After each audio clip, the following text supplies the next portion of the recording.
और देखा है ये राष्ट्रीय पार्टी वाले अधिकतर दिमाग से विकलांग, उनको पर्चियां पकड़ाई जाती है, उनको बुलवाया जाता है, उनको खुद को नहीं पता है हम क्या बोल रहे हैं, क्योंकि वो दिमाग से विकलांग है। अगर दिमाग से विकलांग नहीं होते तो अपने विवेक से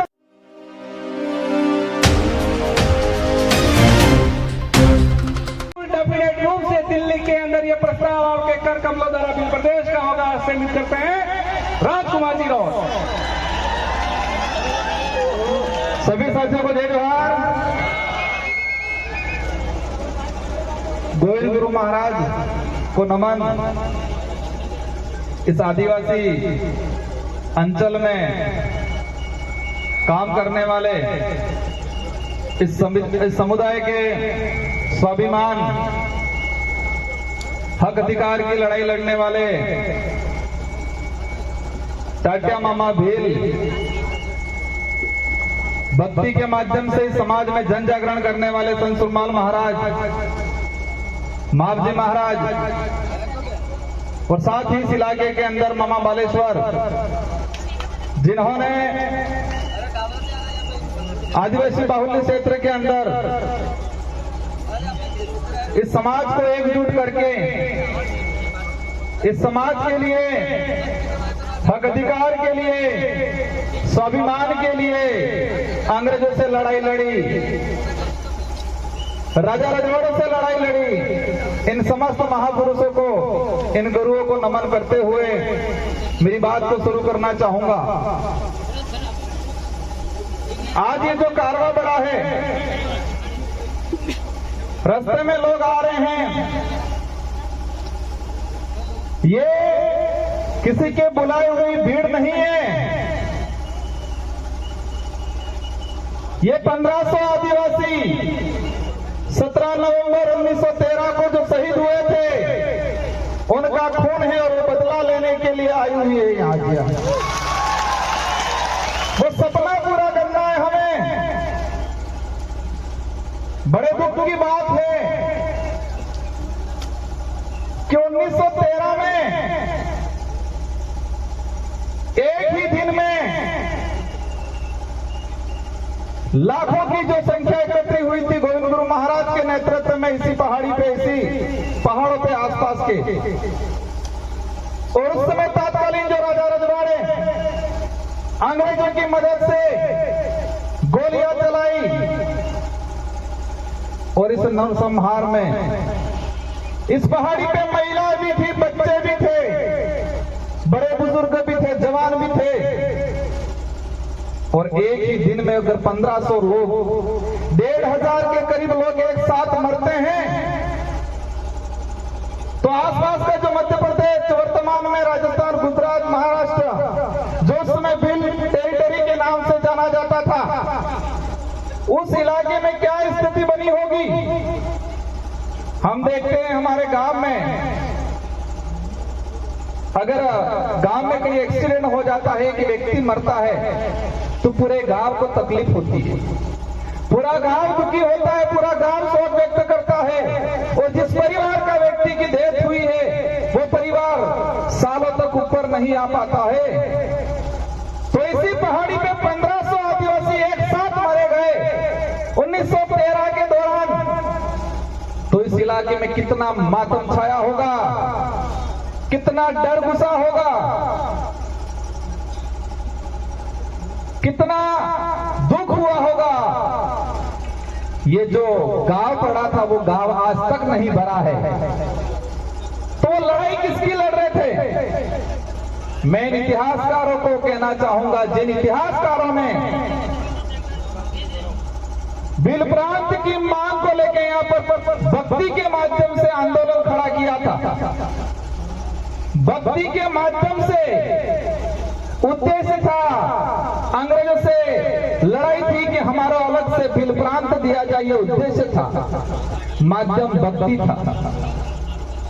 भक्ति के माध्यम से भील प्रदेश की जो लड़ाई लड़ी जा रही थी उस समय, और उस इतिहास को, उस सच्चे इतिहास को कई इतिहासकारों ने 2-4 लाइनों में सिमट दिया, कह दिया कि भक्ति आंदोलन हो रहा था और 1500 आदिवासी मारे गए। इस देश का तो ठीक है, लेकिन विश्व का एक भी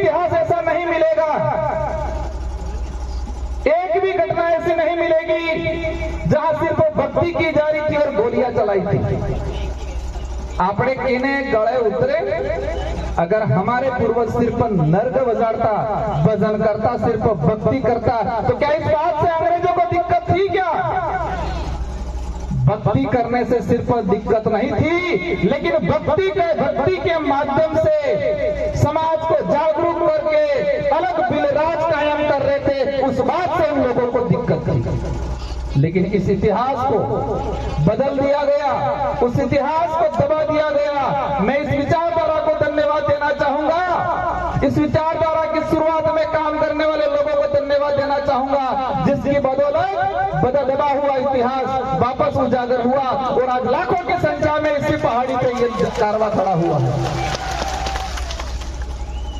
इस कारवां के साथ हर समुदाय का व्यक्ति यहाँ प्रतिनिधित्व कर रहा है, माइनॉरिटी का भी है, एससी समुदाय का भी है, ओबीसी का है, कई जनरल के भाई भी हैं। हमारे साथ वो हर व्यक्ति है जो मानवता में विश्वास करता है, जिसके अंदर छुआछूत है, भेदभाव है, जिसके अंदर शोषण की भावना है, वो व्यक्ति इस विचारधारा का हमेशा विरोध करेगा। जिस व्यक्ति के अंदर ये भावना है शोषण की, छुआछूत की, शोषण की, वो व्यक्ति हमेशा हमारा विरोध करेगा और हम भी ऐसे लोगों को विरोध करते रहेंगे हमेशा के लिए। हर उस व्यक्ति का, हर उस समाज का सम्मान करेंगे, हर उस व्यक्ति का सम्मान करेंगे जो मानवता में विश्वास रखता हो, जो छुआछूत में विश्वास नहीं रखता हो, जो शोषण में विश्वास नहीं रखता हो। इन सभी लोगों का, उन सभी समाज का हम सम्मान करेंगे। हमारे पूर्वज भी करते आए थे और हम भी करेंगे, लेकिन अब वो वक्त नहीं रहा है। शोषण होता आया है समाज में, बिल प्रदेश की मांग है, कई लोग चाहते हैं, पूछते हैं क्यों। दुख की बात यह है कि हमारे भी समाज के, इस समाज का सर्टिफिकेट लगा के अधिकारी, कर्मचारी, नेता बन जाते हैं और वो ये भूल जाते हैं कि मैं किस सर्टिफिकेट लगाने की वजह से। मैं ये उनकी योग्यता पर सवाल खड़ा नहीं करना चाहता, लेकिन आदिवासी समुदाय का वो व्यक्ति अगर कहे कि मैंने आदिवासी का सर्टिफिकेट नहीं लगाया और मैं सिर्फ मेरी योग्यता से आगे बढ़ा, ऐसा कोई माई का लाल हो तो बताओ। दुख होता है जिस समाज का सर्टिफिकेट लगा के बड़ा पेट करके बैठे हैं, बड़े अधिकारियों की पोस्ट पे बैठे हैं, लेकिन उस समाज का आदमी उनके पास जाता है तो वो हीन भावना से देखते हैं। लेकिन वो वक्त भी आ गया है कि ऐसे लोगों को भी समाज समय आने पे समाज के बीच में नहीं बैठने देगा और उनके अंतिम संस्कार में 4 लोग भी उनको कंधा देने वाले नहीं मिलेंगे। ये वक्त भी आ रहा है। आज जो समाज की स्थिति बनी हुई है, बिल प्रदेश की डिमांड इसलिए है, बिल प्रदेश नहीं बनने से हमारा आदिवासी समुदाय कुछ राजस्थान में हो गया, कुछ मध्य प्रदेश में, कुछ महाराष्ट्र में, कुछ इधर गुजरात में अंदर, और उसी की वजह से हमारा समुदाय 4 हिस्सों में, 4 राज्यों में बटा। उस वजह से हमारी संस्कृति का विनाश होने के कंगार पे चली गई, हमारा इतिहास दबा दिया गया और हमारा जो भौगोलिक क्षेत्र है, इस भौगोलिक भूखंड के अंदर जो खनिज है, उन खनिजों को निकाल के 4 राज्यों का राजकोष में जमा किया और आदिवासियों को इसका फायदा आज तक नहीं मिला। सबसे बड़ी बात यह है, देश के अंदर कुपोषण का आंकड़ा निकाल के देखें,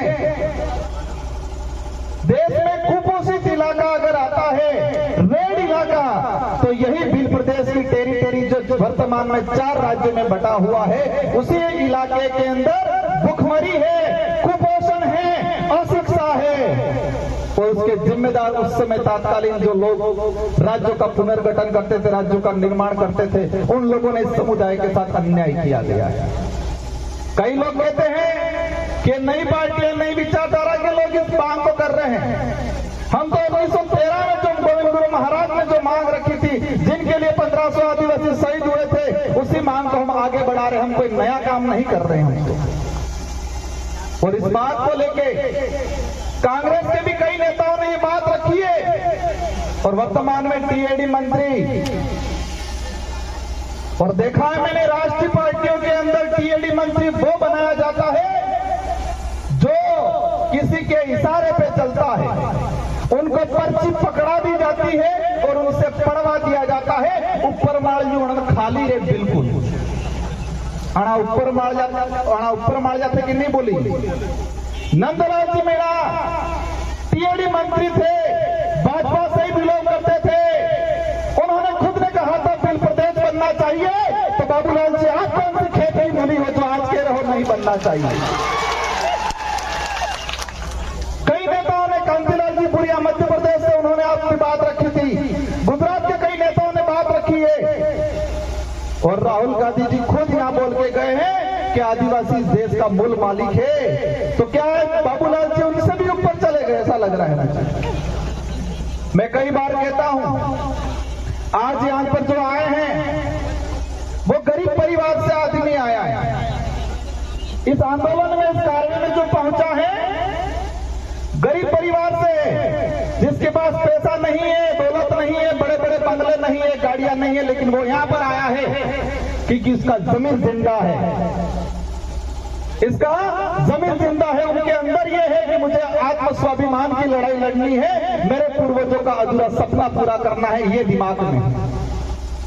हमारे भी समाज के बहुत सारे पैसे वाले ऐसे लोग जो पेट भरने की लड़ाई लड़ते हैं, सुख सुविधा अर्जित करने की लड़ाई लड़ते हैं, स्वाभिमान की लड़ाई नहीं लड़ते हैं। और ना नेशनल पार्टियों को भी हमसे यही दिक्कत है, हमें यही चाहते हैं, हमारे से यही चाहते हैं कि आप सिर्फ भौतिक सुविधा की बात करो, पेट भरने की बात करो, सरकारी गेहूं की बात करो, आप अधिकार और जल जंगल जमीन की बात मत करो, ये चाहते हैं वो लोग। हम सिर्फ 2 रुपये गेहूं की बात करेंगे, हम रोटी कपड़े मकान की बात करेंगे। अगर यही बात करते हैं तो किसी पार्टी वालों को हमसे दिक्कत नहीं है, लेकिन हम जल जंगल जमीन की बात करते हैं उनको दिक्कत हो जाती है। हम धर्म की बात करते हैं उनको दिक्कत हो जाती है, और धर्म की बात करते ही पूरे आग बबूला हो जाते, पूरा फपड़ जाते हैं ये लोग। फपड़ते हैं नहीं फपड़ते? मदन दिलावर जी फपड़ गए थे, लेकिन आज पता था मानगढ़ की धरती पे आदिवासी समुदाय एकजुट हो रहा है, और उनकी पार्टी का ऊपर से प्रेशर था, और 2 महीनों बाद उनको कहना पड़ा कि मैं खुद आदिवासी हूं, मेरे पापा दादा सीतामाता अभ्यारण्य में रहते थे, ये बोल के चले गए। प्रतापगढ़ वाले साथियों, खोजना पड़ेगा उनके बाप दादा सीतामाता अभ्यारण्य में कहां रहते थे, क्या वो भी झूठ बोला है कि नहीं बोला, इस पर भी जांच कराएंगे हम लोग। इनको छोड़ने वाला नहीं है। उस कौम को छेड़ा तुमने, जिस कौम ने अंग्रेजों से लोहा लिया, मुगलों से लोहा लिया, राजा रजवाड़ा से लोहा लिया, ये बात अलग है। हमारा समुदाय भोला है, सीधा है, हम दयालु हैं। उसी बात का कई लोगों ने हमारे साथ फायदा उठाया है, लेकिन अब वक्त नहीं रहा, हम चतुर हो गए हैं, सावधान हो गए हैं। अब ये लड़ाई लड़ने वाले हम सिर्फ नेता एमएलए एमपी बनाने तक सीमित रहने वाले नहीं है। जिस तरह गोविंद गुरु महाराज का भक्ति के माध्यम से बिलराज कायम करने का उद्देश्य था, इसी तरह हम भी हमारा एमएलए एमपी बनाने के माध्यम से बिलराज कायम करने का हमारा जो लक्ष्य है वो पूरा करने वाले हैं। मैं इस कमांडाल में विराजमान सारे साथियों से अनुरोध करना चाहूंगा, हम यहाँ पर आ गए, तालियां बजा दी, हम 1-2 सेल्फियां ले ली, इंस्टाग्राम पे चढ़ा दिया, वहां तक सीमित नहीं रहना है। सबसे पहले हम सबको मजबूत होना है, और मजबूत दिमाग से होना है। क्योंकि कई बार हम कहते हैं आंख से अंधा है, कानों से बहरा है, इसको हम समझा सकते हैं, लेकिन दिमाग से अंधा है, उसका इलाज नहीं हो सकता है। आंख से अंधा है, कानों से अंधा बेरा है, पैर से विकलांग है, हाथ से विकलांग है, उसको हम रास्ता दिखा सकते हैं, वो बात मान लेगा। लेकिन जो दिमाग से विकलांग है, उसका इलाज नहीं है। तो हमारे आसपास भी ध्यान रखना है, दिमाग से विकलांग कौन है। और देखा है ये राष्ट्रीय पार्टी वाले अधिकतर दिमाग से विकलांग हैं। उनको पर्चियां पकड़ाई जाती है, उनको बुलवाया जाता है, उनको खुद को नहीं पता है हम क्या बोल रहे हैं, क्योंकि वो दिमाग से विकलांग है। अगर दिमाग से विकलांग नहीं होते तो अपने विवेक से सोचते हैं ये सही है गलत है। बाबूलाल जी आज कह रहे हैं, लेकिन उनको ये नहीं पता कि नंदलाल जी मीणा खुद चाहते थे बिल प्रदेश बनना चाहिए, और कई बार उन्होंने ये स्टेटमेंट दिया गया। क्योंकि वो दिमाग से विकलांग। हम सबको पढ़ाई करनी है और मैं इस मंच से कहना चाह रहा हूं, केंद्र सरकार से बहुत जल्दी बिल प्रदेश को लेके एक कमेटी गठित करके इसका एक क्राइटेरिया कितना है इसके हमारे पूरी कमेटी गठित करके काम कराने की कोशिश रहेगी बहुत जल्दी। और साथ ही आप लोगों को भी हमारे बच्चों को पढ़ाना है, क्योंकि शिक्षा ही वही हथियार है। अब गोलियों से या बंदूकों से या तीर कमान से काम हमारी कल्चर से जुड़ा रहेगा। वो अब लड़ाई कलम से लड़ी जाएगी। हमें पढ़ाई करनी है, खा पी के मजबूत रहना है और आसपास के जो दिमाग से विकलांग है उनको समझाने की कोशिश करनी है। आज वर्तमान स्थिति बनी हुई है, धर्म की बात को लेकर चिढ़ते हैं हम लोगों से। मुझे लग रहा है संचालक महोदय साहब रुकने की कोशिश कर रहे हैं। इन लोगों की पॉलिसी है धर्म के नाम से लड़ाओ, लेकिन हमें ध्यान रखना है, हमें धर्म के नाम से नहीं लड़ना है, न धर्म के लिए लड़ना है। हमको जल जंगल जमीन के लिए लड़ना है, धर्म के लिए नहीं लड़ना है। आदिवासियों को आदिवासियों से खत्म करने की नीति अपनाई जा रही है। आदिवासियों को आदिवासी से खत्म करने की नीति अपनाई जा रही है और उस नीति में पहला उनका जो उद्देश्य है, पहला उनका हथियार है वो धर्म है। और उसका उदाहरण हम देख चुके हैं मणिपुर के अंदर। आदिवासी ने आपस में मारा काटा। वो जमीन की लड़ाई कम थी, वो धर्म की लड़ाई ज्यादा थी। वही आदिवासी कुछ ईसाई बना दिए गए, कुछ कट्टर हिंदू बना दिए गए और वही नीति कुशलगढ़ में चल रही है। पूरे उदयपुर संभाग का अगर देखते हैं, आरएसएस की सबसे ज्यादा शाखा बांसवाड़ा और कुशलगढ़ में है। और दूसरा भी जो मामला चल रहा है वही है। हम किसी भी धर्म का विरोध नहीं कर रहे, लेकिन हमारे समुदायों को मानसिक रूप से गुलाम बनाने का अगर कोई काम कर रहा है और समुदायों को मानसिक रूप से गुलाम बना के आपस में लड़ाने का काम कर रहा है, वहां हम खड़े रहेंगे और बोलेंगे। मणिपुर के अंदर लड़ाया, वही बाबूलाल जी जाडोल के अंदर लड़वाएंगे। और हमने अभी ये नहीं संभाला तो आने वाले समय के अंदर हमारा समुदाय जमीन के लिए, हक अधिकार के लिए, आरक्षण के लिए, स्वाभिमान के लिए नहीं लड़ेगा, धर्म के लिए लड़ेगा। हम धर्म पूर्वी लोग हैं। हम गोविंद गुरु महाराज, संत सुरमार महाराज, मावजी महाराज को मानने वाले लोग हैं। हमें दूसरे के किराए के धर्म में रहने की जरूरत नहीं है। इसलिए हम सबको मजबूती से खड़े रहना है। और आज जो आए हैं, हम क्षमा चाहेंगे, कुछ असुविधा हुई हो